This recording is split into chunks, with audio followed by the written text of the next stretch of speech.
السلام علیکم، میں ہوں علینا الیاس اور پروگرام کا نام ہے بریک فاسٹ وذ سجاد میر. آپ کو خوش آمدید کہتی ہوں. السلام علیکم میر صاحب، کیسے ہیں آپ؟ السلام، کیسی ہیں آپ؟ میں بالکل ٹھیک ٹھاک، اللہ کا شکر. ویکینڈ بھی گزر گیا. ہاں بہت اچھا. اور رمضان بھی بہت اچھا. تقریباً 28واں روزہ ہے آج جی. اور کل 29واں ہے. ہاں جی. کہا جا رہا ہے شاید 29 روزے ہوں. ہاں ایسے کہا جا رہا ہے. تو پھر تو ہمارا کل آخری پروگرام ہوگا اس عید سے پہلے، اور کل ہم مبارکباد دیں گے. بالکل. اور شاندار ورنہ پرسوں بھی آئیں گے. بالکل. اور اگر آپ اجازت دیں تو ہم پہلے سیگمنٹ کی طرف چلتے ہیں جناب، تاکہ ہم اپنی جو ٹاپ سٹوریز ان کو ڈسکس کر سکیں، جس کا نام ہے ہیڈ لائنز. جی میر صاحب، ٹاپ سٹوریز کون کون سی ہیں؟ خبریں تو سیاسی طور پر ایک دو اور بھی ہیں جو بڑی امپورٹنٹ بھی ہیں اور اہم بھی ہیں اور ٹرینڈ سیٹر بھی ہیں. معلوم ہوتا ہے کیا صورتحال ہے. لیکن ایک دوسری چیز جو ایک افسوسناک خبر ہے وہ یہ سیلاب جو چترال میں آیا ہے، اور اس سیلاب کے نتیجے کے طور پر ہماری ایک چیک پوسٹ بھی بہہ گئی اور ایک مسجد میں بھی یعنی 17 نمازی شہید ہو گئے. 16 نمازی اور 8 فوجی جو اہلکار تھے وہ اس میں شہید ہوئے ہیں. کل 43 کے قریب جو ہیں اس میں وہ اموات ہوئی ہیں. دیکھیے اب یہ ٹرینڈ کوئی 4-5 سال سے چلنا شروع ہو گیا ہے کہ جب بھی شمالی علاقوں میں بارش ہوتی ہے تو اس اچانک طریقے سے ہوتی ہے کہ پہاڑوں سے آنے والا پانی جو ہے وہ اس ریلے کے طور پر اس طرح گزرتا ہے کہ کوئی چیز باقی نہیں بچتی. اور ان بیچاروں نے تو کہیں دریاؤں کے کناروں پر، ندی نالوں کے کناروں پر، کہیں پہاڑوں کی ترائیوں پہ جہاں انہیں جگہ ملتی ہے، گنجائش ملتی ہے، اپنے گھر، اپنی جھونپڑیاں بنا رکھی ہیں. گھر کیا ہوتے ہیں؟ جھونپڑیاں سی ہوتی ہیں. اور مسجدیں بھی ان کی بالکل ایک عارضی طور پر بنی ہوئی چیزیں ہوتی ہیں. جب سیلاب آتا ہے تو وہ تو کئی فٹ اونچا وہ بن کے آتا ہے اور بہا کے لے جاتا ہے. پیشین گوئی اس بار یہ ہے، اور دنیا میں ہر جگہ ہوتا ہے جب ایسی سیلاب کی صورتحال ہوتی ہے تو مصیبتیں اور مشکلیں آتی بھی ہیں. یعنی کہ پریڈکشن یہ ہے کہ اس سال بارشیں ضرورت سے زیادہ ہوں گی. زیادہ بارش اتنا مسائل نہیں پیدا کرتی جتنی ایک ہی وقت میں چم برسنے والے بادل جو ہیں وہ سب کچھ مٹا کے لے جاتے ہیں. ایستا ایستا بارش ہوتی رہے تو شاید ترائیوں میں بہتی ہوئی، ندی نالوں سے گزرتی ہوئی وہ آگے چلی جائے. لیکن جب ایک دم بہت زیادہ بارش ہو جاتی ہے تو پھر کچھ باقی نہیں بچتا. اور یہ واقعات بہت سے ہوتے بھی رہے ہیں. ہمارے بہت سے دوست بتاتے ہیں کہ مثلا وہ سوات میں ایک جگہ گئے، دریا سے ذرا اونچے پہ ایک مسجد بنی ہوئی تھی اور وہاں اب بھی نمازی نماز پڑھ رہے تھے اور پانی جو تھا اس کے قریب سے گزر کے چلا گیا تھا. تو ایسی بہت سی چیزیں ہوتی ہیں. لیکن یہ اس بار یہ جو تباہی چترال میں آئی ہے ہمیں زیادہ الرٹ ہونا پڑے گا. دیکھیں 2-3 طرح کی تباہیاں ہیں جن کا شاید علاج آسان نہیں ہے، باقیوں کا علاج ہے ہمارے پاس. سندھ کو الرٹ کر دیا گیا ہے. سندھ میں تباہی آتی کیوں ہے؟ ہمارے پاس ڈیم نہیں ہے، اور وہ سندھ ہی سب سے بڑا مخالف ہے کالا باغ ڈیم کا. اور بادشاہ ڈیم تو جب بنے گا اور جو بن سکتا تھا وہ نہیں بنایا، ورنہ اس بات کا پورا امکان تھا کہ نچلا حصہ کم از کم سیلاب سے بچ جاتا. ایک مشکل پیش آتی ہے شمالی پہاڑی علاقوں میں، چترال میں، سوات میں، مالاکنڈ میں، اس علاقے میں جہاں پانی کو روکنے والا کوئی ذریعہ نہیں ہوتا. دوسری مشکل آتی ہے پنجاب کے میدانوں میں. اگر چناب کا پانی اور راوی کا پانی انڈیا چھوڑ دیتا ہے یا وہ قابو میں نہیں رہتا، ہم نیت پہ شک نہیں کریں، جب ان کے گنجائش سے زیادہ ہو جاتا ہے اور اطلاع بھی نہیں ہوتی تو پورے میدان اور فصلوں جو بھی رستے میں آتا ہے وہ تباہ ہوتا چلا جاتا ہے. اس پہ قابو پانا خاصا بڑا کام ہے، بڑا مرحلہ ہے، اور اس پہ دیکھنے کی بات ہے. ابھی 3 سال پہلے جب سیلاب آیا تھا تو پنجاب میں فصلیں ہی نہیں، گھر اجڑ کے رہ گئے تھے، اور غیر معمولی طور پر وہ سیلاب تھا. اور قوم مقابلہ کرتی ہے دریا سندھ کے بپھرے ہوئے پانیوں کا بھی دیکھتی ہے. ہمیں اس کے بارے میں اب سوچنا پڑے گا کہ کیا کیا ہمیں کرنا ہے، کیا کرنا. ابھی بہت سے مسائل ہیں جو ہمیں حل کرنے. ابھی تو ہم دیکھتے ہیں کہ چھوٹے علاقوں میں سڑکیں ٹوٹی ہیں. ان چیزوں پہ جو شہروں کے قریب ہے، شہروں کے پاس ان کو دیکھتے ہیں. جو اتنی دور ہے ان کا ہمیں اندازہ بھی نہیں ہوتا کیا ہوتا ہے کیا نہیں ہوتا ہے. جی ایک تو بڑی یعنی کہ افسوسناک خبر تھی جس کا ہم یہ تذکرہ کر رہے ہیں، اور ہمیں تیار رہنا چاہیے اس بات سے کہ سیلاب زیادہ بھی آ سکتا ہے. چترال کی اب بات کریں سر، پچھلے سال بھی 3 لاکھ کے قریب جو لوگ ہیں نا وہ ڈسپلیس ہوئے تھے. پھر اس طرح 140 ملین کا انہوں نے فنڈ بھی کہا تھا. اب اس پہ کنسٹرکشن کتنی ہوئی، ڈیولپمنٹ کتنی ہوئی، یہ تو کوئی ان سے پوچھنا کہ آپ نے جو پیسے لگائے وہ کہاں گئے؟ دیکھیے جو چترال وغیرہ کا علاقہ ہے جو زیادہ مشکل علاقہ ہے، ان کی صوبے کی حکومت کو بھی سوچنا چاہیے. کیا اس کی 3 لاکھ کا اعلان کر دیا انہوں نے اس کے لیے. سندھ کی حکومت بھی اس معاملے پہ نہیں سوچ رہی. اور یہ دیکھیے یہ لوگ سندھ کی حکومت تو بچ سکتی ہے اگر کالا باغ ڈیم بنا ہوا ہو تو پھر بڑا مشکل ہو جائے گا کہ پانی کا اس طرح بڑا ریلا جو ہے وہاں سے گزرے گا. بہرحال یہ ایک افسوسناک خبر ہے. اچھا دوسری خبر یہ ہمارے ہاں جو آج کل چل رہا ہے ہمارے پاک امریکن تعلقات میں ایک جو کھنڈت آئی ہوئی ہے، یہی کہہ سکتا ہوں میں. تو اس میں اب انہوں نے جان مکین کو بھیجا ہے جو وہاں کی آرم فورسز سروسز کمیٹی کے جو سینیٹر ہیں، یہ اس کے چیئرمین ہیں. اور وہ بیانات دیتے ہوئے چلے آئے ہیں پاکستان میں. آ کے انہوں نے ظاہر ہے کہ امریکہ کو یہ شکایت ہے کہ آپ کچھ کرتے نہیں ہیں. انہوں نے کیا کہ اٹھایا اس کو لے گئے وہاں شمالی وزیرستان میں میران شاہ, اور پھر اس کے آگے علاقے میں یہ دیکھ لو ہم نے بارڈر تک کا علاقہ کلیئر کیا ہے, اور جو علاقہ کلیئر کیا ہے یہ وہ تمہیں دکھا رہے ہیں کہ اس علاقے میں ہماری فوج گئی ہے جو ناقابل تصور ہے. اور خود فوجیوں نے, جب امریکی لوگوں نے بھی دیکھا تو ان کو حیرانی ہوئی کہ جوان کیسے لڑے ہیں اور کیسے جا کے انہوں نے پورے علاقے کو خالی کیا ہے. ان کا پرسیپشن بھی بدلا ہوگا. ایٹ دی اسپاٹ جا کے آپ بتاتے ہیں کہ آپ وہاں واشنگٹن میں, نیو یارک میں بیٹھ کر تقریریں جاڑتے رہتے ہیں, بیانات دیتے رہتے ہیں, اپنی اداروں کی رپورٹوں پہ یقین کرتے ہیں. آ کے تو دیکھو یہ کام کیسے ہوا, کیسے لڑیں, کیا نہیں کریں. اور پھر آ کے واپس سرتاج عزیز صاحب نے ملاقاتیں کی, وہ حیران بھی ہوئے. اس میں کہ ششدر رہ گئے وہ ساری چیزیں دیکھ کر, یعنی کہ رپورٹ یہی ہوا ہے. اب وہ ہے کہ سرتاج عزیز نے بھی ان سے F-16 کی بھی بات کی پھر ان سے, اور پھر یہ دہشت گردی کے حوالے سے جو بہت سی چیزیں وہ ان کے پرسیپشن ہے اس کے حوالے سے بھی کہ یہ کہنا کہ پاکستان کچھ کرتا نہیں ہے. مودی کے دورے کے ارد گرد انہوں نے خاصی گند اٹھاتا تھا. اب وہ کہتے ہیں کہ انڈیا کے ساتھ جو ہمارے تعلقات ہیں وہ پاکستان کے ساتھ تعلقات پہ حرف نہیں لائیں گے, اور ہم ایک ویژن لے کے یہاں سے جا رہے ہیں, جا کے اپنے لوگوں کو سمجھائیں گے. یہ تو نہیں کہا سمجھائیں گے, بتائیں گے, ہم رپورٹ کریں گے کہ وہاں کی صورتحال کیا ہے. بات لگتا ہے کہ F-16 کی بھی کچھ نہ کچھ طے ہو سکتی ہے, اور جو ہماری کولیشن سپورٹ فنڈ روکا ہوا ہے وہ شاید امریکن ایڈمنسٹریشن جو اس کی تصدیق کرے کہ انہوں نے کارروائی کی ہے, کام کیا ہے. تو یعنی جو جہاں بندہ بندے کی ذات نہیں ہے, ان جگہوں پہ گئے ہیں جہاں کہ انہوں نے پہاڑوں کے اندر, کھوؤں کے اندر پتہ نہیں کیا کیا اندر اندرون خانے سرنگیں بنا کے اپنی پناہ گاہ بنائی ہوئی تھی, ان کو تباہ کیا ہے, ان پہ قبضہ کیا ہے. تو یہ کوئی آسان کام نہیں تھا جس کو آپ کرتے ہیں.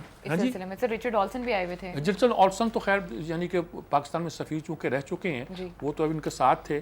انہیں بھی اندازہ ہوا کہ پاکستان کی ہمیں مسائل کو سمجھنا چاہیے اور اس کو مطلب غور دیکھنا چاہیے, اس طرح نہیں ہمیں اس کے بارے میں.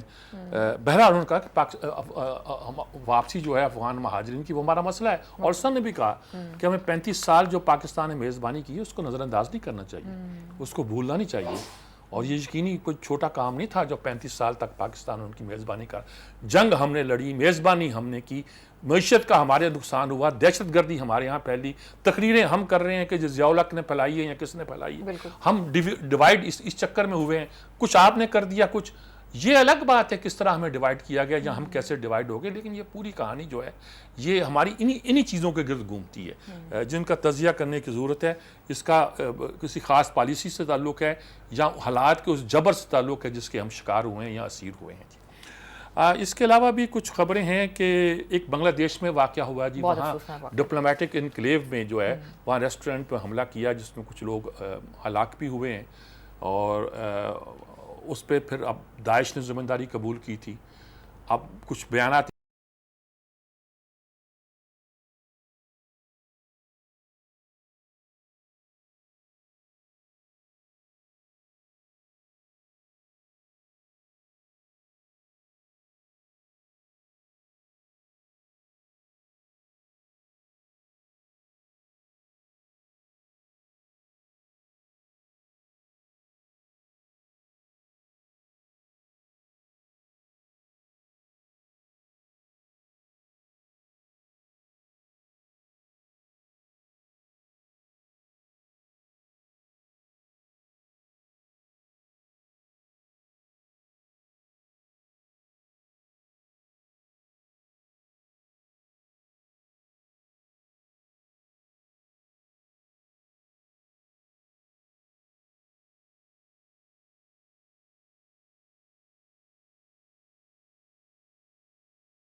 ویلکم بیک ناظرین، پھر آپ کو خوش آمدید کہتے ہیں اور اپنے اگلے سیگمنٹ کی طرف چلتے ہیں جس کا نام ہے انسائٹ۔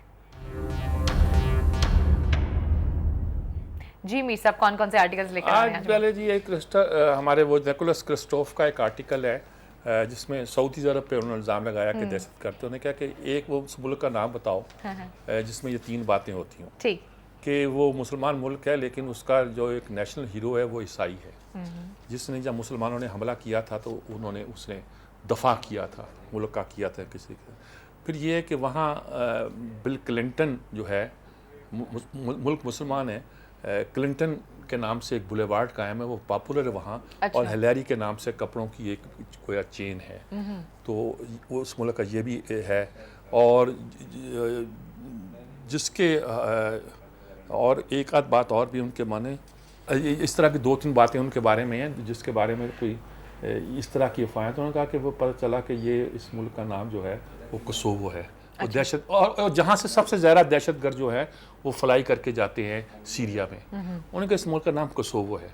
بوسنیا کے علاوہ کوسوو ایک ملک تھا، ایک چھوٹا سا ملک ہے یورپ میں، جس کے بارے میں نے بھی کچھ سنا ہوا ہے بوسنیا کے بارے میں، کچھ کبھی خواہش ہی پیدا ہوتی ہے کہ ان علاقوں میں جا کے دیکھیں کہ یورپ کے اندر یہ مسلمان کیسے رہتے تھے اور کیسے لڑتے۔ ایک واقعہ بھی ان کا سناتا ہوں ابھی میں، لیکن یہ ہوا کہ انہوں نے کہا کہ یہ اچانک کہا کہ یہ کوسوو ہے۔ انہوں نے کہا ہم اپنے دشمنوں کو تو یاد کرتے ہیں کہ اسلام سارے لوگ کہتے ہیں دشمن، جو مسلمانوں کے اندر وہ لوگ جو رواداری کے ساتھ ہمارے دوست ہیں ان کا ذکر کیوں نہیں کرتے؟ اس ملک کو جب بوسنیا تباہ حال ہو گیا اور کوسوو پر بھی سربین فوجیں چڑھ دوڑی، تو اس وقت امریکہ نے اس پہ بمباری کی تھی اور کر کے اس کو ایک طرح سے، یورپ والے تو کہتے تھے ختم کرو بس، تو انہوں نے ایک طرح سے بچایا تھا، برطانیہ اور امریکہ نے خاص طور پہ یہاں بمباری بھی کی تھی، اور تو اس لیے شاید وہ کلنٹن کو پسند کرتے۔ اچھا، انہوں نے کہا کہ یہ یہاں دہشت گرد کیسے پیدا ہوتی ہے؟ یہ تو بڑے روادار قسم کے لوگ ہیں، بلکان کی ریاستیں، البانیہ، یہ وہ بڑی روادار ریاستیں ہیں۔ انہوں نے کہا یہ اس طرح پیدا ہوتی ہے کہ آپ کو اندازہ نہیں ہے کہ یہ داعش نے وہاں کیسے پروپیگنڈا کر رکھا ہے، اور کیسے کیسے وہ وہاں پیغامات جو ہیں وہ پہنچتے ہیں، اور وہاں تک بھی زہر پھیلا رکھا ہے۔ خبر آ گئی کہ زہر جو ہے وہ پانی میں ملا دیا گیا ہے، اور اس طرح کی خبریں بھی وہاں سے آنا شروع ہوئی۔ اور انہوں نے کہا کہ وہاں کے لوگ کہتے ہیں کہ سعودی عرب نے اسلام کو تباہ کر دیا ہے۔ اچھا، ان کا جو وہابی کانسیپٹ ہے وہ وہاں آ کر لوگوں کے نام بھی گنائیں اور پیسے آتے ہیں وہاں کے۔ انہوں نے کہا کہ یہ کوسوو کا نہیں بلکہ عالمی مسئلہ ہے کہ وہ ایک وہابیزم بقول ان کے کہ ایک ایسا اسلام کا ورژن ہے جو ذرا ایکسٹریمسٹ ہے، اس کی لوگوں میں پھیلا کے انہوں نے بڑی مدد کی ہے۔ ہم سعودی عرب کو نہیں پکڑتے جس نے اپنے پیسے سے پوری دنیا میں اسلام کا وہ ورژن پھیلایا ہے جو دہشت گرد پیدا کرتا ہے، اور بقول ان کے کہ سب سے بڑا جو مسئلہ ہے یہی ہے کہ سعودی عرب اسلام کو تباہ کر رہا ہے۔ وہ وہاں کے مفتی زاہدی پنجابی پتہ نہیں کیا نام ہے اس کا، اس کے حوالے سے انہوں نے کہا مجھے پاکستان میں آ کے پہلی بار احساس ہوا تھا کہ یہ کیسے، یعنی یہاں تعلیم بڑی مہنگی ہے، دوسرے مدرسے دیتے ہیں، کیسے ان کے مدرسے قائم ہیں۔ جی، تو پاکستان کا نام یہاں بھی آ گیا ماشاءاللہ۔ انہوں نے کہا مجھ سے پوچھا جائے کہ کارٹونسٹ جو ہمارے دشمن ہیں یہاں، انہوں نے کہا نہیں سعودی سرمایہ، کیونکہ وہ کارٹونسٹ تو جو ہے وہ تو اسلام کی توہین کرتے ہیں، لوگوں کے ردے میں پیدا ہوتا ہے، یہ باقاعدہ تربیت کرتے ہیں لوگوں کے ذہن بدلنے کی۔ ایک آرٹیکل میں نے دیکھا ہے کہ جس میں ٹیلی گراف میں ہے، اس میں اس نے اس بات پہ ڈسکس کیا گیا ہے کہ وہاں ایک اجلاس ہوا ہے، FBI نے اجلاس کیا امریکہ میں کہ یہ طے کرو کہ یہ جو سوشل میڈیا ہے یہ بڑی ستیہ ناش کر رہا ہے ہمارا، اور اس میں لوگوں کو مثلا ترغیب کس کی جاتی ہے، عورتوں کو کہا جاتا ہے جن کی سنگل وومن ہے وہاں کہ تم وہاں چلو، وہاں تمہاری شادیاں بھی ہو جائیں گی، مثلا اس طرح، اور کہتے ہیں کہ بیسٹ ٹیکنیک استعمال کر کے وہ بنا رہے ہیں فلمیں، اور فلموں کے ذریعے سے انہیں انسائٹ کر رہے ہیں، مغرب کی بہرا روی دکھاتے ہیں کہ کتنی بہرا روی، یہاں جنسی بہرا روی کیا ہے، اس طرح کی بہت چیزیں ہائی لائٹ کر کے وہ ان کو کہتے ہیں، اور ان کا معیار ٹیکنیکلی ہائیسٹ لیول پر ہے۔ تو اب سنا نے ہالی ووڈ کی مدد لیے، کچھ اور کی مدد لیے کہ اس کا کوئی توڑ ڈھونڈا جائے، کوئی کیا جائے۔ تو 2 آرٹیکل آج 2 الگ الگ پرچوں میں، نیو یارک ٹائم میں تھا اور ڈیلی ٹیلی گراف میں تھا، اس میں دیکھ کر مجھے اندازہ ہوا، ڈیلی ٹیلی گراف کو اردو میں، فائنینشل ٹائم کا، فائنینشل کو اردو میں چھپتا ہے، جنگ کا پیج پورا ترجمہ دیتے ہیں اس پہ، تو اس حساب سے مجھے آج اور یا مقبول جان ہے بلوچستان پہ۔ بلوچستان بھی ان کی اسپیشلٹی ہے، بلوچستان میں 25 سال رہے ہیں، وہاں انہوں نے سول سرونٹ بھی سرو کیا ایک لمبے عرصے تک کے لیے، تو بہت سی کہتے ہیں کہ شف مت کرو، شفتالو بولو۔ یہ محمود خان اچک زئی کی پوری کہانی بیان کی کہ آپ ہیں کون، پہلے تو عبدالصمد خان چکریک جو ان کے والد تھے جو بلوچی گاندھی کہلاتے تھے، ان کا تذکرہ، پھر ان کا یہ بیٹا، اور کہا کہ یہ کوئٹہ سے 70 کلومیٹر افغان بارڈر کے پاس جہاں ان کا گاؤں، پھر افغان بستیاں آباد ہونا شروع ہو گئی، اور افغان بستیاں افغانستان سے لوگ آئے اور یہاں جمع ہونے شروع ہو گئے. تو پہلا نعرہ جو ان کا تھا، ان کا مسئلہ یہ ہے کہ 70 میں الیکشن ہار گئے تھے، یعنی جب الیکشن ہوئے تو سارے قوم پرست جو تھے ہارے. مثلا یہ ہے کہ خان قلات کے 2 بیٹے تھے، ایک بزنجو سے ہارا، ایک اسٹوڈنٹ سے ہارا، عبدالحی بلوچ سے. عبدالحی بلوچی پہلے یہ عبدالمالک کی پارٹی کے صدر تھے نا، عبدالمالک تو بعد میں صدر ہوئے، میرے ساتھ جیل میں رہے ہیں، اس لیے میں ابھی انہیں پرسنلی بھی جانتا ہوں. بڑے ایک جس سے مڈل کلاس کے، بلکہ چھوٹی کلاس کے ایک میڈیکل کے اسٹوڈنٹ تھے، کس کے تھے اس وقت جب انہوں نے ہارے. اور پھر جس طرح بگٹی کے ساتھ مل کر مولویوں نے ساتھ دیا اور عبدالصمد اچکزئی کو ہرا دیا 70 میں بھی. جب ہرا دیا پھر یہ افغانستان چلے گئے اور کہتے تھے کہ یہ جو افغان جو بگوڑوں کو واپس بھیجو، ان کا نعرہ یہ تھا. پھر ان کا نیب سے اختلاف پیدا ہوا. نیب سے اختلاف کس بات پہ پیدا ہوا کہ ان کی بلوچوں سے بھی لڑائی ہے نا، تو یہ کہتے تھے کہ جو چترال سے بولان تک سب پختون ہے، مطلب جو خیبر پختونخوا اس وقت سرحد تھا اس کا بلوچستان کے پختون علاقے کو ایک بنا دیا جائے. یہ نعرہ ان لوگ آتے رہے. بلوچوں کو منظور نہیں تھا، نیب ٹوٹ گئی اس چکر میں. پھر انہوں نے الیکشن لڑا، پھر ہارے، پھر بھی جیتے نہیں. تو مولویوں سے اس زمان اور مولویوں سے ہارے. عبدالصمد اچکزئی جو عبدالحق صاحب سے ہار گئے تھے، اور اس کے بعد مولویوں سے چڑ مولویوں سے ہے. لڑائی جو ہے یہ وہ لیتے ہیں اسلام کے ساتھ. تو اس زمانے سے پھر یہ خود بھاگ کے چلے گئے تھے افغانستان میں رہ کے آئے، لیکن جب حالات بدلے، جہاں ان کو کوئی پناہ نہیں ملتی تھی، وہ تو اپنے لوگوں کی حفاظت نہیں کر سکتے تھے، واپس آئے. تو پوری اس کہانی کے طور پر کہ یہ مولویوں سے ان کی یہ ہے، یہ ہمیشہ ہارتے بھی رہے ہیں، ان کے خلاف نعرے بھی لگاتے رہے ہیں، لیکن اب آ کے بلوچوں کی مدد کے لیے کچھ کرنے کے لیے انہیں اب پنجابی بھی یاد آ رہے ہیں اور پختون افغان مہاجرین بھی یاد آ رہے ہیں. اب ان کی مہمان نوازی کو بھی کرنے کی بات کر رہے ہیں. تو یہ اپنی اس پوری پولیٹکس کے کانٹیسٹ میں یہ بات کرنا چاہتے ہیں. کہتے ہیں مجھے یاد ہے کہ اس زمانے میں بگٹی وغیرہ کی حکومت تھی، مولوی جو تھے یہ ان کے لوگ جو تھے جناح روڈ پہ قبضہ کیے بیٹھے تھے. تو لوگوں نے کہا مولویوں کی حکومت تھی جو بنائی ہوئی تھی بگٹی سے مل کر تو انہوں نے کہا کہ بھئی پہلے ان پر بندی لگاؤ، یہ کیا یہاں بیٹھے ہوئے ہیں شہر کے اندر. تو اس پر ایک کرفیو نافذ کیا گیا. کرفیو نافذ کیا، کہ میں اسسٹنٹ کمشنر تھا، میں وہ شخص تھا جس نے کرفیو لگایا تھا. اور اس کے بعد ضیاء کی حکومت، تو کرفیو ہم اٹھا ہی نہیں سکے. پھر الیکشن ہوئے، پھر ہار گئے. تو اب کہتے ہیں نواز شریف نے جب جلسہ کیا، وہاں بڑی تقریر کی اس کی حمایت میں کر کے، تو پہلی بار یہ الیکشن جیتے ہیں. تو اب انہیں وہ سب چیزیں یاد آتی ہیں، بہت سی باتیں سوچتی بھی ہیں. اور ہالی ووڈ کی خدمات حاصل کی، وہ کالم تو میں نے پڑھا. اب خورشید ندیم صاحب جو ہیں، یہ انہوں نے اسلامی سیکولرزم کی اصطلاح استعمال کی ہے. اسلامی پیپلز پارٹی کو مشورہ دیا ہے کہ وہ اسلامی سوشلزم تو زمانہ بھٹو نہ تھا، اب اسلامی سیکولرزم کی بات کریں کہ وہ لبرل ہو گئے ہیں. تو اس پر کسی جماعت اسلامی سے تعلق رکھنے والوں نے کسی نے تقریر جاڑ دی ہوگی اور لکھ دیا ہوگا، تو کہتے ہیں جی یہ تو ان کی اخلاقیات ہی کچھ نہیں ہے، یہ فلاں. بھائی اتنے چڑھتے کیوں آپ کا پوائنٹ آف ویو سے ڈس ایگری کر سکتا ہے، آپ کیوں کہتے ہیں میرے پوائنٹ آف ویو. اسلامی سیکولرزم کی اصطلاح استعمال کریں گے تو اس سے مشکلات پیش آئیں گی آپ کو. دیکھیے سیکولر اور ہے، سیکولرزم اور ہے. خود انہوں نے کہا تھا ایک بات اس کو بیان کرنے کی کوشش کی تھی. میں تو اس بات کو بار بار کہتا رہا ہوں کہ مثلا اسلام میں سیکولر کیا ہے، یعنی یہ ہے کہ جو فقہ ہے اس کے بارے میں کہا جاتا ہے دین کا دنیاوی معاملہ ہے. وہ کہہ سکتے ہیں کہ یہ سیکولر پہلو ہوتا ہے، لیکن سیکولرزم اور چیز ہے، اس کا ایک فلسفہ ہے، اس کی پس منظر ہے. اب یہ کہتے ہیں لبرلزم اور ہے، لبرل آل ہے. میں لبرل جس معنی میں استعمال کرتا ہوں کہتے ہیں وہ اور ہے، یہ اس کو لبرلزم کے معنی سمجھتے تھے. بھائی جب سیکولرزم کو کرو گے تو سیکولرزم کے معنی جو ہوتے ہیں وہی لیے جائیں گے نا. تو آپ اسلامی سیکولرزم کی اصطلاح استعمال کرنا چاہتے ہیں کہ، اور پھر کہتے ہیں کہ پیپلز پارٹی میں اس کی گنجائش ہے.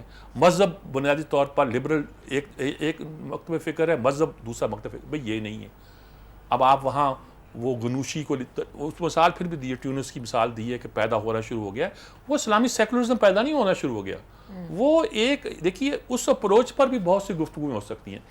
آپ کے نقطہ نظر میں کیونکہ ایک بنیادی بات موجود ہے جو غامدی صاحب اور آپ کے علاوہ پاکستان میں یعنی ایک دو غامدی صاحب کے فالوور جو ہے کے علاوہ کوئی نہیں کہتا. ہندوستان میں وحید الدین احمد خان ہیں، ان کے اور مسائل ہیں، اس کو اور طرح سمجھنا چاہیے. تو آپ کہتے ہیں کہ اخلاق اس لیے خراب ہوا، اب بھی وہی بات کہہ رہے ہیں، اس لیے خراب ہوا کہ اسلام کا مقصد جو تھا وہ سیاسی بالادستی رہ گیا تھا اور اس میں جو تزکیہ نفس تھا وہ ختم ہو گیا تھا.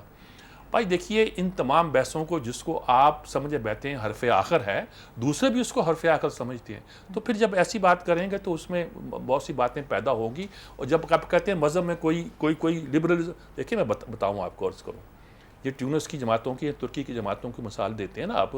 تو میں نے منور حسن سے ایک دن پوچھا کہ وہ ایک ترکی میں اردوغان آ گیا ہے، انہوں نے کہا بھائی اردوغان تو سمجھو کہ وہاں کی مسلم لیگ ہے، اور مسلم لیگ کے بارے میں یہاں یہ کہنا کہ ان کا روایتی طور پر مذہبی اور مذہب لبرل نہیں ہوتا. دیکھیے مسلم لیگ کی پہچان بھی یہی تھی کہ مولویوں کے مقابلے میں، شدت پسند مولویوں کے مقابلے میں، خاص طور پر دیوبند کے مولویوں کے مقابلے مسلم لیگ ایک لبرل اپروچ رکھتی تھی دین کا. اس کے ہاں سب تھے، شیعہ سنی اسماعیل سب کچھ اس میں فرق نہیں تھا. یہ ان کی پہچان تھی. اور وہ کبھی کبھی اسلامی کا لفظ استعمال کرنے کی بجائے مسلم نیشن ہوڈ کا لفظ استعمال کرتے تھے. تو یہ کہنا کہ جی مذہب لبرل نہیں، تو یہ تو ان جماعتوں کو گنا ہی لبرل جاتا ہے دین کے اندر. جو آپ گنوشی صاحب کر رہے ہیں، آپ کے عبدالرشید گنوشی ٹیونس میں، وہ بھی وہ جو ترکی اور وہاں جو سیکولر کا لفظ ہے وہ اور معنوں میں استعمال ہو رہا ہے. یعنی کہ وہ جو استعمال ہوتا ہے چونکہ ان کے آئین کا حصہ ہے، اس لیے جو ماڈرن وہاں مسلمان آئے ہیں وہ اس لفظ کو نئی انٹرپریٹیشن کرنا چاہ رہے ہیں. جو اصل انٹرپریٹیشن ترکی کی ہے، جو بڑی خطرناک ہے، دنیا کی تمام سیکولرزم سے، جو فرانس میں بھی ہے، امریکہ میں بھی ہے، برطانیہ میں بھی ہے، روس میں بھی ہے، انڈیا، ان سب سے زیادہ خطرناک تھی. اس کو انہوں نے ماڈیفائی کیا ہے اور طرح سے آپ بیان کرنے کی کوشش کی ہے. یہ ایک اٹیمپٹ ہے. آپ دیکھیے اس کے معنی میں چڑھیے نہیں. آپ بحث میں پڑ گئے ہیں تو بحثیں کیجئے. یہ ہمارے عامر خاکوانی صاحب نے آج پہلا کوٹ کیا ہے مشہور دانشور اسکالر احمد جاوید کو. میں تو کہوں گا کہ میرے برادر عزیز احمد جاوید کو کوٹ کیا ہے. میرے بہت عزیز ہیں وہ. انہوں نے کہا کہ بھئی بڑا کام کرنے کے لیے بڑا کام کرنا لازمی نہیں، خیر کا کام کرنا، نیکی کا کام کرنی، بڑا کام کرنا لازمی نہیں. چھوٹے چھوٹے کام آپ شروع کریں.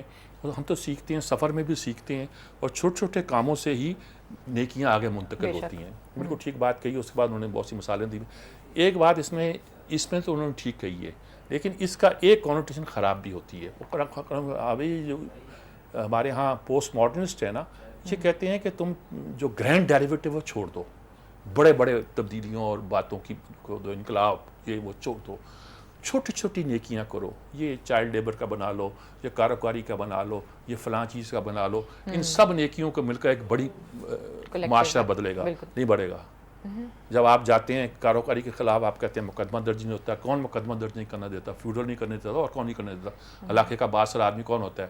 اور جب آپ نے فیوڈلزم کے خلاف بولنا ہی بند کر دیا ہے، جب آپ نے جاگیرداری کے خلاف بولنا ہی بند کر دیا ہے، جب آپ نے سماجی انقلاب لانے کی بات ختم کر دی ہے، تو پھر آپ چیختے ہیں کہ جی ہماری بات کو ڈپٹی کمشنر نہیں مانتا. تو نہیں مانے گا نا. جب تک نظام نہیں بدلے گا چھوٹی چھوٹی چیزیں بھی چینج نہیں لا سکتی. تو وہ اور معنوں میں ہے. ویسے میں کہ غلط فہمی پیدا ہو سکتی. انہوں نے پھر بتایا کہ میں ایک صاحب تھے، وہ لکھنؤ میں تھے، ہر ایک کی نماز جنازہ میں جاتے تھے. پہلے بھی مثال دی انہوں نے.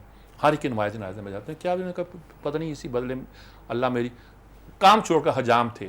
کہتے جب مولانا باری فرنگی محلی کا انتقال ہوا، میرا خیال عبدالوہاب فرنگی والے ہوں گے اس وقت، جب ان کا انتقال ہوا تو وہ ان کی نماز جنازہ ہوئی. اس کے بعد اعلان ہوا کہ ایک اور نماز جنازہ اس کے بعد پڑھائی جائے گی. اور وہ ابھی جو لوگ اس نماز جنازہ میں شریک نہیں ہوئے تھے وہ بھی شامل ہو گئے، آ رہے تھے. اور یہ نماز جنازہ اسی حجام کی تھی، جس کو مولانا فرنگی محلی سے بڑا جنازہ کا مل گیا. تو ان کے چھوٹے کام کبھی کبھی بڑی بڑی چیزیں پیدا کرتے ہیں. اور ان کا کہنا ہے کہ میں یکم محرم کو تو نہیں نیا سال منا سکتا، مجھے اچھا نہیں لگتا. یہ ہمارے حزن و ملال کا مہینہ ہوتا ہے. اور یکم جنوری میں نہیں سمجھتا. رمضان کو گن لو آپ، اور رمضان سے شروع کرو. کہو کہ ایک برائی میں نے اپنے اندر کی چھوڑنی ہے، ایک اچھائی میں نے اپنے اندر پیدا کرنی ہے. تو اس میں انہوں نے مختلف مثالیں بھی دی ہیں. اور میرا خیال یہ اچھی بات ہے کہ مثلا انہوں نے کہا کہ اس طرح ایک صاحب وہ عیدی وقت سے پہلے دیتے تھے. کیوں دیتے تھے؟ ان کی اپنی شادی پہ ایک صاحب جو ان کے کلیگ تھے وہ باہر چلے گئے تھے. اچھا وہ آئے کہنے بھی میں یہ آپ کو شادی کی جو سلامی وہ دینے آیا ہوں. انہوں نے کہا ابھی تو 7 دن پڑے ہیں، 8 دن. انہوں نے کہا بھائی ضرورت پہلے ہوتی ہے، بعد میں تھوڑی ہوتی ہے. کہنا وہ بات آ کے وہ اتنے پیسے تھے کہ مجھے جو قرض لینے کا سوچ رہا تھا اس کی ضرورت بھی نہیں پڑی. تو انہوں نے کہا جو نیکی کرنی ہوتی ہے وقت پہ پہلے کر لیا کرو، اچھا ہوتا ہے. اس میں کچھ اور بھی اصول ہیں جو فی الحال وقت نہیں ہے، اس لیے وقفہ ہی دیتے ہیں. بڑی خوبصورت بات کی ہے میر صاحب نے کہ چھوٹے چھوٹے کاموں کا جو ہوتا ہے وہ اثر تو ہوتا ہے لیکن اس کی عمر نہیں ہوتی، اور جو افیکٹ ہوتا ہے وہ بڑے جو آپ کا اگر سسٹم ٹھیک ہو تو اسی کے ذریعے ہوتا ہے. فی الحال وقت ہوا ہے ناظرین ایک چھوٹی سی بریک کا. بریک کے بعد واپس آتے ہیں اور اپنے آخر سیگمنٹ کی طرف بھی چلتے ہیں.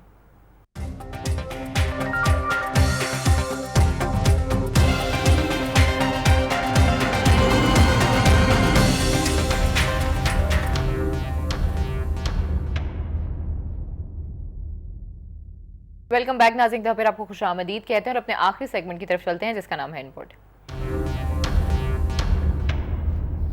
اور ٹیلی فون لائن پر آج ہمارے ساتھ بہت ہی ریناؤنڈ اینالسٹ موجود ہیں. اکرام سہگل صاحب ہیں اور جو دوسرے اینالسٹ ہیں وہ جی ڈاکٹر حسن عسکری صاحب ہیں. دونوں ہی ریناؤنڈ ہیں, کسی تعارف کی ضرورت نہیں ہے. Hand it over to you Mir صاحب. جی اکرام سہگل صاحب بھی ہیں, عسکری صاحب بھی ہیں, دونوں کے لیے سب سے اہم موضوع آج یہ ہے جان مکین جو ان کی آرم فورسز کمیٹی کے سربراہ بھی ہیں, وہ پاکستان آئے ہوئے ہیں اور ان کو لا کے ہم نے وزیرستان میں کھڑا کر دیا. تم کہتے ہو کہ بھی ہم کچھ نہیں کرتے, دیکھو بارڈر تک ہم نے علاقہ کلیئر, کتنا خطرناک علاقہ ہے. ان لوگوں کے حیرانی کے بھی دوسرے بیانات ہیں, آپ کو کہتے ہیں پیغام لے کے جائیں گے. F-16 سرتاج جی نے ڈسکس کیا ہے. میں یہی اس پہ بات کرنا چاہتا ہوں کہ صورتحال کیا پیدا ہوئی ہے اس وفد کے دورے کے بعد, کیا توقع پیدا ہو سکتی ہے. السلام علیکم اکرام سہگل صاحب. جناب یہ بتائیے, یہ ساری میں نے صورتحال جو واضح کی ہے, یہ امریکی ڈیمیج کنٹرول کرنا چاہ رہے ہیں آپ, یا سچ مچ وہ چاہتے ہیں کہ یہ اولسن بھی موجود تھے, انہوں نے کہا کہ پاکستانی کی مہمان نوازی کو نظر انداز نہیں کرنا چاہیے جو انہوں نے کی ہے افغانیوں. کیا صورتحال لگتی ہے اس پورے دورے کے میں کچھ پیدا ہو سکتی ہے؟ جی دیکھیے, میں تھوڑا سا بیک گراؤنڈ دینا چاہتا ہوں جان مکین کی. جان مکین کے والد صاحب جو تھے وہ ایڈمرل تھے. جی جی بالکل. اور ان کے دادا بھی ایک ایڈمرل تھے, دونوں ایڈمرل تھے. یہ دونوں 67 میں یہ ویتنام کے اوپر ان کی زخمی ڈاؤن ہو گئے تھے اور پرزنر وار ہو گئے تھے ان کے ساتھ نارتھ ویتنام میں. اور یہ ان لوگوں میں سے تھے جن لوگوں نے جو اسٹریچر میں واپس آئے ہیں, جن کو بری حالت تھی, ٹارچر وغیرہ بھی کیا, لیکن یہ ٹوٹے کبھی نہیں. اور اس کی وجہ سے ان کو کافی بہت رسپیکٹ دیا جاتا ہے پورے وہاں پر امریکہ میں. اور اس کے بعد یہ کانگریس میں آئے 1982 میں. اس کے بعد کانگریس میں آتے ہی یہ 1983 میں نے آرم فورس کمیٹی میں شروع ہو گئے, اور جب سینٹ میں آئی یہ 1986 یا 87 میں, تو یہ پھر اس آرم فورس کمیٹی میں آ گئے. اور انہوں نے ایک کارل لیوین ہے, بہت فیمس ایک سینٹ آرم فورس کمیٹی کی چیئرمین, ان کو سکسیڈ کیا. یہ بہت انفلوئنشل پرسن ہے آرم فورسز کے لیے, اور ان کی بات بہت سنی جاتی ہے. میں سمجھتا ہوں کہ اس سے زیادہ اہم وزٹ کبھی نہیں ہوا. اگر آپ نے کسی کو دکھانا ہے کچھ, تو آپ فیلڈ میں لے جائیں, اس کو دکھائیں اسپاٹ کے اوپر کہ ہم نے کیا کیا ہے. اب بار بار یہ بولتے ہیں Haqqani network, get rid the Haqqani network. Haqqani network ہے کدھر؟ حقانی نیٹ ورک افغانستان میں اب ہے, کیونکہ وہ ان کو پسپا کر دیا گیا یہاں پر, اور دھکیل کے افغانستان کرنا ہے تو ان کو کچھ کرنا چاہیے. نیچرلی جب تک وہ سولجر ہیں, جب تک جا کے وزٹ نہیں کیا, ان نے اپنے آنکھوں سے نہیں دیکھا, اور اس سے پھر اور ان کے ساتھ رینکنگ ڈیموکریٹک ممبر تھے, لنڈسی گراہم اور دوسرے سب, یہ بہت بولتے ہیں پاورفل ممبرز ہیں سینٹ کے, اور اس کے ساتھ کانگریس مین. تو یہ جوائنٹ بائی پارٹیسن کمیٹی آئی. تو نیچرلی اس کے وزٹ کے بعد جب یہ انہیں ملے ہیں 27 صاحب کو, تو 27 صاحب کو پتا ہے کہ میں سمجھتا ہوں اگر کوئی بھی آدمی پاکستان کا فورن پالیسی آرٹیکولیٹ کر سکتا ہے, سرتاج عزیز صاحب سے بہتر آدمی لاسٹ 20 ایئرز میں نہیں ہوا. اس نے بڑے کلیئرلی ان کو سمجھایا. اور آئی تھنک میری یہ فیلنگ ہے, میری گٹ فیلنگ ہے, مجھے یہ تو نہیں پتا, میں وہاں پر کانفرنس میں نہیں تھا, لیکن جو باڈی لینگویج تھی اور جو تھی اس کے بعد اس کا کافی ماحول میں چینج آیا ہے. اور آپ دیکھیں گے یہ جا کے آپ کو کیا فرق پڑے گا یونائٹڈ اسٹیٹس کانگریس میں. کارل اولسن کا میں نہیں کرتا. کارل اولسن جب یہاں پر امبیسڈر تھا وہ دوغلے باتیں کرتا رہتا ہے, یہاں پر کچھ اور بات کرتا ہے, افغانستان میں جا کے کچھ اور بات کرتا ہے, سینٹ کے سامنے کچھ اور بات کرتا ہے. یہاں پر امبیسڈر تھا, میں اس کو کوئی زیادہ اہمیت نہیں دیتا, لیکن میں اس کو بہت اہمیت دیتا ہوں جان مکین کو اور لنڈسی گراہم کو. یہ دو آدمی ایسے ہیں, اور یہ جو فورن پالیسی جو ہے پاکستان کی طرف کر سکتے ہیں. دیکھیے ہم یہ نہیں چاہتے کہ انڈیا کے ساتھ ان کی ریلیشن ختم ہو. انڈیا بہت بڑی کنٹری ہے اور ان کے ساتھ ریلیشن چلے, اکنامک ریلیشن شپس ہے, ملٹری, ٹھیک ہے, لیکن not at the cost of Pakistan. جس طرح یہ کہتے تھے کہ پاکستان کا relation not at the cost of India ہے, اسی طرح not at the cost of Pakistan. اور دیکھیں پاکستان کے لیے بڑا ضروری ہے, ٹھیک ہے, ہمارا دوست ہے چائنا, اور ہمیں بہت فخر ہے اس دوستی پر, اور بہت آئی تھنک ہمیں ایک طرح کی کانفیڈنس ہے دوستی پر.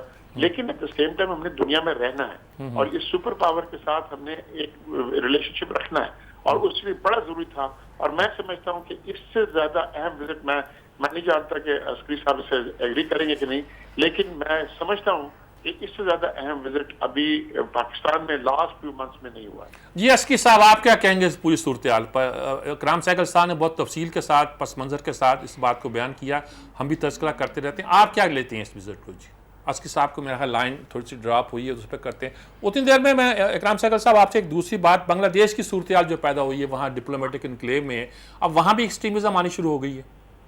دیکھیے بنگلہ دیش میں ایکسٹریمزم بہت پہلے سے تھا. لوگ بنگلہ دیش کی ہسٹری بھول جاتے ہیں. میں تو اچھی طرح جانتا ہوں نا، جو پہلا ٹیررسٹ ایکٹ ہوا تھا دنیا میں اس علاقے میں، وہ 1935 میں ہوا تھا، جب ایک 14 سال کی لڑکی نے ایک کملا میں ایک ڈی سی کو مار دیا تھا، برٹش ڈی سی کو مار دیا تھا. یہ پہلا ٹیررسٹ ایکٹ تھا. اس کے بعد کوئٹ انڈیا موومنٹ میں جتنے بھی ٹیررسٹ ایکٹ ہوئے زیادہ تر وہ بنگال کے علاقے میں ہوئے ہیں، وہ باقی علاقے میں نہیں ہوئے ہیں. اور آپ بھول جاتے ہیں کہ سب سے بھیانک جو ہوا تھا وہ 2009 میں، جب ان کا بنگلہ دیش رائفلز کا پورا انٹائر پیر خانہ میں انہیں کیپچر میوٹنی ہو گئی تھی، اور میوٹنی کے اندر 65 commissioned officers including the director general ان کو مارا تھا، ان کی بیوی کو بھی ریپ کیا تھا اور کچھ فیملیز کو بھی ریپ کیا تھا ان کے سامنے اور مار دیا گیا تھا. اس کے بعد یہ بنگلہ دیش آرمی نے موو کیا تھا، اور انفیکٹ اس وقت یہ حسینہ واجد کے خلاف میوٹنی ہونے لگا تھا بیکاز اسی کی وجہ سے کہ انہوں نے اس پر زیادہ کارروائی نہیں کی ہے. تو وہاں پر ایک سوسائٹی جو ہے وہ وائلنٹ سوسائٹی ہے، اور اس وائلنس کی سب سے بڑی مینیفیسٹیشن ہے کہ وہ استعمال کرتے ہیں نائفز اور داؤ کو استعمال کرتے ہیں، ہیچٹ کو استعمال کرتے ہیں. میں سمجھتا ہوں اگر آپ دیکھیں تو اس سے بڑا وہ بھیانک نہیں، کسی کو گولی مار دو مر جاتا ہے، لیکن اگر آپ کسی کو گلا کاٹنا شروع ہو ایک بہت بھیانک چیز ہوتی ہے.